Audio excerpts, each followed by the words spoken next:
Good morning, everyone. Thank you for joining us. Israel's ambassador to the UN, Danon, will deliver a brief statement ahead of this morning's Security Council vote on a resolution for an immediate ceasefire in Gaza. He will take your questions afterwards. If you do ask a question, please remember to state your name and your news outlet. Thank you. Good morning, everybody. The resolution being considered by the Security Council today is nothing short of a betrayal. It betrays the 101 innocent hostages still held by Hamas, their grieving families, and the very principles the UN claims to defend. If this resolution is adopted today, it will send a message that terrorists can act with impunity.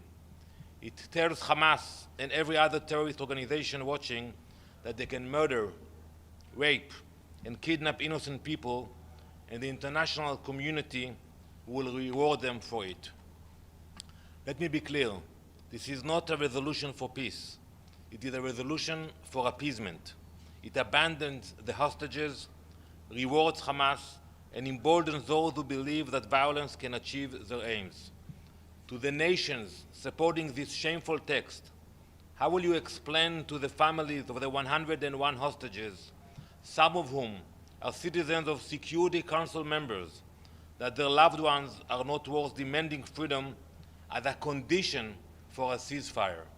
It is crucial to have a linkage between a ceasefire and the release of all the hostages.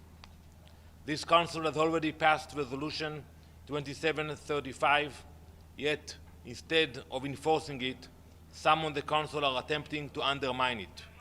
Instead of pressuring Hamas to end their barbarity, they are trying to give them political cover to prolong their terror.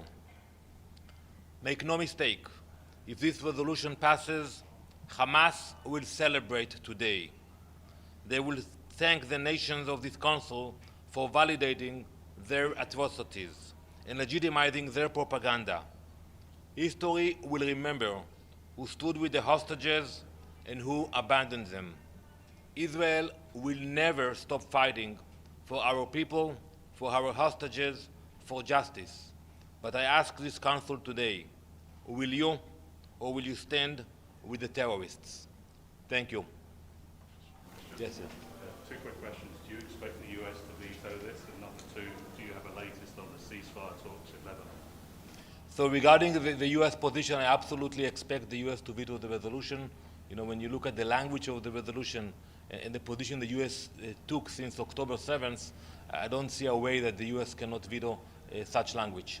Regarding Lebanon, we are working hard, we are moving forward, and we want to have an agreement.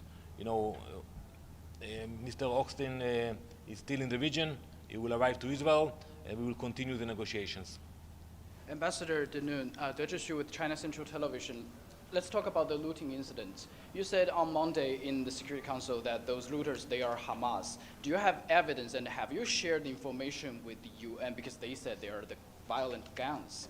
And also, if they were Hamas, would that mean that the past 13 months, the operation in Gaza by IDF has been failed because there are still that many Hamas? So I agree with you. You know, the fact that you have chaos and you don't have law and order, and the fact that we coordinated the entrance of 100 trucks through the Kerem Shalom checkpoint, and 97 trucks were kidnapped, it shows that we still have more work to do in Gaza. And yes, we have evidence of the Hamas involvement in the hijacking, and also we know what they're doing with the trucks, where they store them, after they sell it, and they use the funds for the terror machine. So we are aware of that.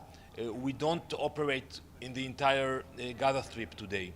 We have control over the checkpoints, we have control over other parts, and unfortunately, we still see the activities of Hamas when it comes to take advantage of humanitarian aid. Have you shared the information with the UN? Because they don't say that they were Hamas. Well, you know, they always tell us they don't have ways to check who is doing that. But when you see people with weapons, you can identify them as Hamas. Maybe not 100% of them are Hamas, but Hamas is orchestrating that. Which means you don't really have concrete evidence. No, we do.